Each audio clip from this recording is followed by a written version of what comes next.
Welcome back to the Anything Goes with Jackson Neill podcast. Today, Jack Grace is on the show. Caught up with him while he was on tour in Philadelphia. And remember, you can listen to this podcast on all your favorite platforms, but most of all on jacksonneillpodcast.com. That's the home for everything that I publish.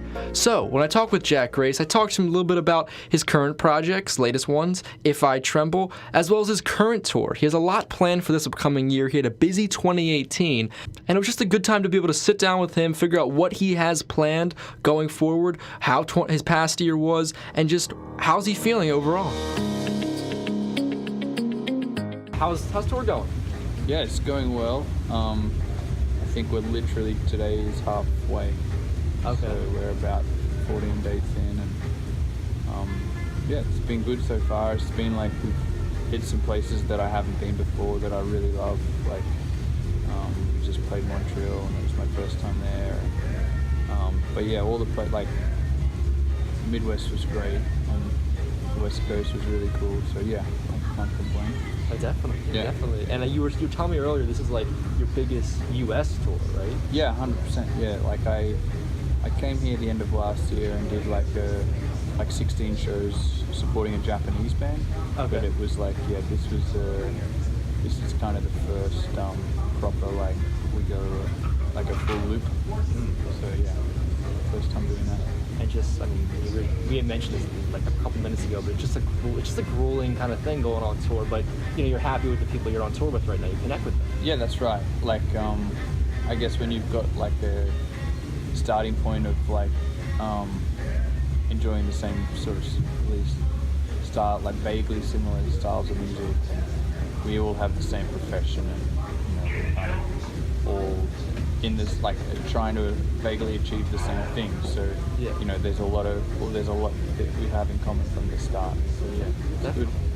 So I want to kind of get into some of your music, because last year was a big year for you. You had 2 projects come out. Yep. And I want to start with just why 2 projects in the same calendar year? I guess like I just had music that was there, and just decided to, you know, like, just as it's sort of, I'm trying to do this thing, I guess, as I finish music, I'm trying to release it. Like, for a long time there, I was, you know, just working on music and having it sit around for a long time. So I knew that I'm working on an album, and so I thought I'd just push out some stuff that I, you know, was ready to release before I did my album this year. Mm-hmm. Yeah, I mean, I read about one of the projects. You actually had like written some of the stuff and like thought it out even a couple of years back, right? Yeah, like I started the project sort of just in my bedroom, and like didn't really think about releasing it for a long time. I just was you know, I'd worked for different other artists, like co-writing and producing, and I didn't really have the kind of confidence to do my own thing, I think. And then last year I left Australia and I moved to Paris, and for personal reasons, and I think it was that move that like forced me to kind of really like push me to go, okay, I'm going to focus on putting my own music out. So that happened actually the end of 2017 I moved. Okay. So it's sort of like, yeah, what made 2018, like I spent first few months just sort of going, what am I going to do here? And then I just was like, well, I need to kind of start putting some of this music out and start, you know, trying to take this, make it a thing more. Mm-hmm. You know, you're out of your comfort zone, you're not really around the same peers and friends that you're around when I was in Sydney for, you know, since I was 18 to, you know, 25 I was in Sydney. And that shift kind of meant that I think I just saw myself differently and saw the landscape differently. Yeah. And it's like I've never been to either Paris or Sydney, but I could imagine these 2 cities are very kind of different. Oh, they're extremely different. In just everything about them. Yeah, they are. They couldn't really be more different.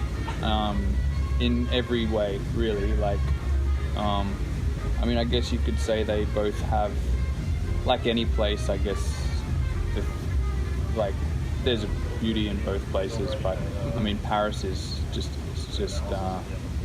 it was very foreign to me, and at the same time like really overwhelming because of how beautiful the city is. Yeah.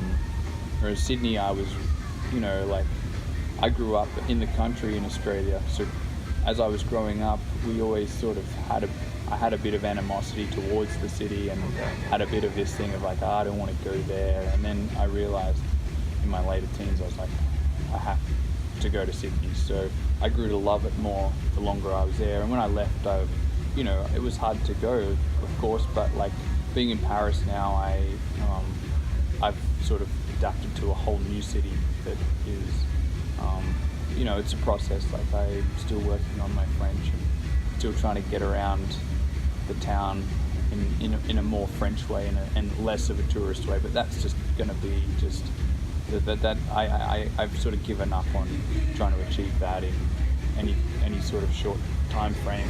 Yeah. You know, I'll just be a tourist in Paris, I think, as long as I'm there, really. You know.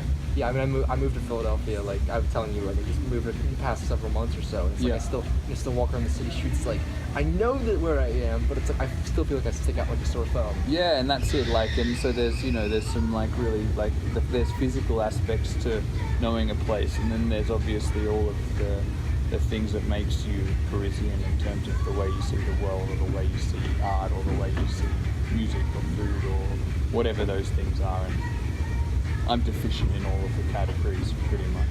But you're learning. And I think Paris, you mentioned that it's such a cool city for like art and music especially. It is. And yeah. moving to there, I guess I'm wondering, how does that maybe provide you some different influences in your music?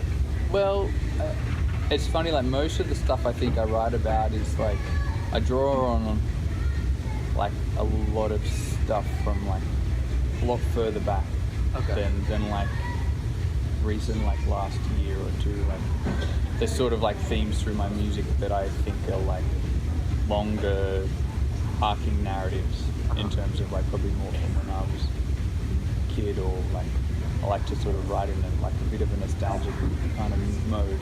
Yeah. And so Paris, like of course it's affecting me, and like it's probably shaping the way that I think and the way that I will write in the future. But I think at the moment I still feel at the core I still feel like a kid from the country in Australia who's coming to Sydney in a way, like in my music, which is, I guess it'll catch up to me, but I don't know where I'll be at that point when I'm thinking about being in Paris. Exactly. It's kind of almost like a catch, like you say, a catch-up game. Yeah. So I want to touch on these projects specifically. First, If I Tremble. Yeah. Just behind the process behind that project. What was it like recording that? What was it like making that? Oh well, it was done like across like a kind of quite a stretch of time. Like there were different songs that were finished at different points. So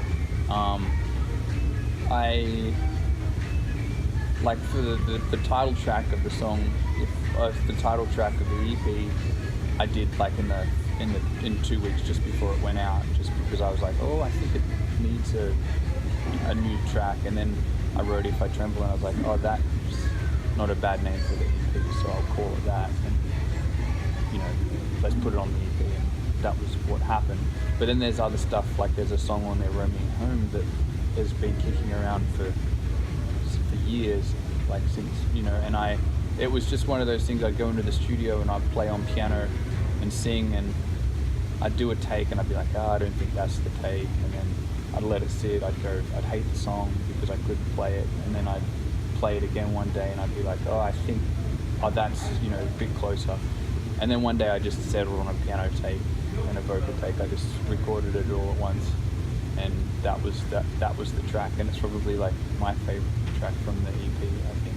But then there's stuff that's obviously a lot more sample based and chopped and like more electronic and worked through, and stuff like a song like Us, it just took on so many different forms and just like versions. Yeah. And then I just ended up settling on one as time sort of just like ran me down. How do you usually, like when you get those multiple versions of a song, how do you usually pick the right one out in your mind? I don't know. Like I don't think I'm very good at that. That's something that I'm trying to get better at, because I think I just it generally is. It just kind of like it defeats me before I defeat it. Like I just kind of, with a song that takes on a lot of versions, I just go, well, I hope that that's the best one that I've done because I've spent all that time, and I like it. I think I like it enough to release it, and I hope it's just better than the other ones because I can't see at that point. Yeah. So that's like, you know, that sort of, I think that process gets a little bit easier, but some people have told me it doesn't. Yeah, it's just that thing. Like, you know, I've heard artists sort of say like they'll record. I've heard the craziest number be like 90 some songs for a 12-track album. And Yeah. it's like, you know, thinking to myself, how do you go through that much music and cut the right things down? It's a tough process, I imagine. Yeah, I guess what I try and do more is like I try and write more, and then I record less. Okay. So I try and like, yeah, that's just me personally, because the recording process I find like, yeah, you can just get so caught in just recording and recording and recording and recording, and I find it liberating just to like write a song and then just go. It's not what I want. I'm not going to record it, and I'm going to cut the process before I go through the recording thing. Yeah. So yeah, I think that like there's like a lot of there's music that I'll play tonight for the show that didn't make the EP, but for me, it's more of a thing that I like to do live, you know. So I play it live, and I won't put it on the album, or there's lots more music there that isn't recorded. And sometimes it's just nice to keep that music like that. That's where I'm at with sort of recording stuff. You know, not everything like it's you don't always like capture it the way you want to capture it. So if you don't, like, maybe it's best to leave it uncaptured. Yeah. You know? Definitely. Yeah. And so your other project you released was Polar. How about a little behind the scenes and what that was like? Sorry, the other one was what? Polar. I think that was someone else. Really? Yes. Really? I thought you were going to talk about the single because this is a thing. Oh my God! I'm so sorry. No. This is not your fault. There is another Jack Grace out there in the UK. I was gonna say it sounded a little different. Like. Yeah. So that is not me. Oh my God! Yeah. Because I was looking and I was like, because I put out another single, and I was like, is he talking about? Because I put out a single called OU1, okay, which is not on the EP. And I was like, is that what you mean by another project? Because I did put out that one, and then I did like a few remixes. Yeah. And I was like, and it came out as a bundle. Oh my God. No. I was listening to it because I was about to ask, like, there's a little bit of a left turn in that project. Yeah, what are you doing different? No. Okay, that is my fault. Well, I hope I haven't. I hope you don't. I hope that's not the end of the interview. No, that's not the end of the interview. So let's just move on to what. Yeah, there's a Jack Grace from the UK that he must have put out a record last year, but we don't have to talk about him. Other Jack Grace, I liked your record, by the way. So shifting over, I guess, what you're working on now, what is the current, whether song or EP or project you have in your current focus? Oh yeah, so I'm working on an album, and in terms of like, I mean, actually no, I'm putting a track out in the next couple of weeks that I can't talk about what it is exactly, but it's not necessarily a track off the album, but I'm releasing a song super soon. And then I'll, the album's like, it'll be my first album, and I'm going to put that out at the end of this year. And so I'm literally right in the middle, like, the tour kind of fell a little awkwardly because I was probably about 75% through the album, and the tour came up. I knew it was probably, I was hoping to finish it before I went away, but it kind of, so as soon as I get off tour, I'm going into the studio for 2 weeks to try and get it done before the next shows and everything starts to kick. And you just mentioned there, it's your debut. What does that mean to you? What does that mean to you? Well, I guess that's a good, like, it's kind of, I think when you're an artist, it's like, well, for me, like, nothing else but making an album sort of has mattered to me.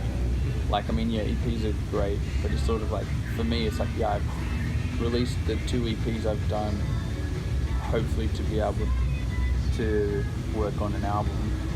And yeah, the album is just like, it's my baby, and I just want to get it right. And I've been writing like more than I've ever written for it, and in terms of what it means, like thematically and everything, like music and everything, I guess it's like hopefully it's just more concise, and it's got all the parts of what I've done across the last 2 EPs that I've liked, that I've decided to kind of explore further. And I've got like a name and a concept and everything for it that, to me, kind of I'm excited to share. And just, I know you're not all the way done with the project yet. Yeah. But thinking about it, and it being your debut album, when people hear it, what do you hope they kind of take away from it about you or you as an artist? I guess like, that's something that doesn't even really come up for you. Yeah, I guess the thing that like the most that I can hope is that like whoever listens to it has an opinion on it, and that's like, because that's kind of the thing that changes it from being, I guess, any music. For me, it's like if I'm forced to form an opinion on it, then it becomes something like that's not just sort of noise in the room. It's like, oh, okay, like I don't like it, I do like it, I enjoy it, or I want to listen to it again. Any sort of like engagement is I'm fine with.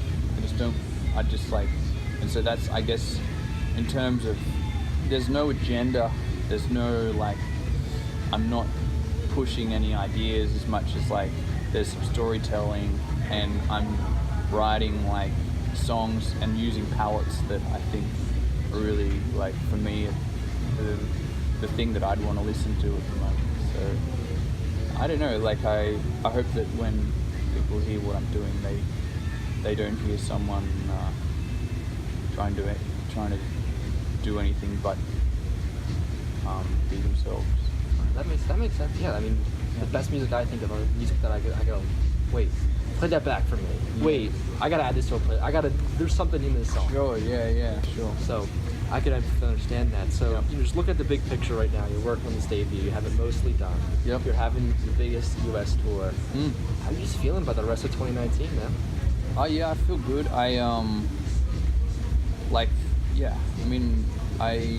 I'm excited to be putting music out. I feel like really lucky to have had like the opportunities that I've had already at the start of the year, and I just take sort of everything as it comes. And after the tour finishes, I get to go back into the studio, which is like my favorite place to be, really. And so all of this like touring and meeting people and playing shows, like it just kind of fills me up with energy to go back in and keep making music. And that's kind of the only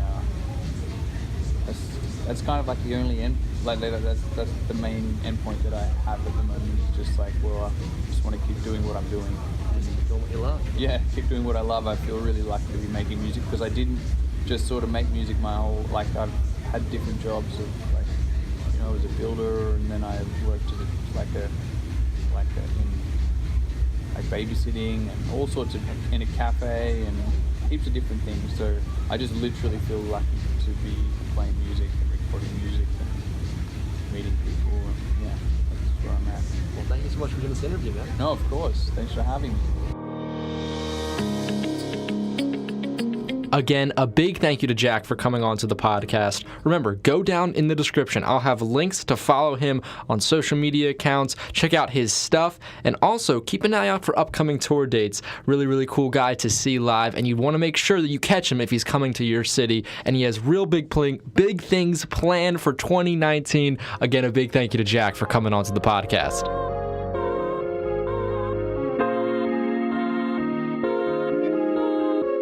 And that will wrap it up for this edition of the Anything Goes with Jackson Neill podcast. Thank you so much for tuning in. Remember, visit jacksonneillpodcasts.com. That's where you can find all of the episodes of Anything Goes, as well as all my sports and music podcasts as well.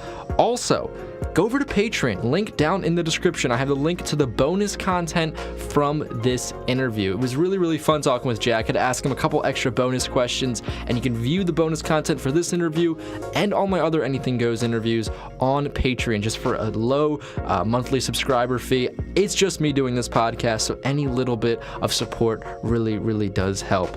Also, head over to social media at JacksonNeill20. Links to those down in the description as well for my Twitter and Instagram. Follow me on those if you enjoy my content. Well, that's all I have planned for this episode. Thank you so much for listening. I'll see you all next time.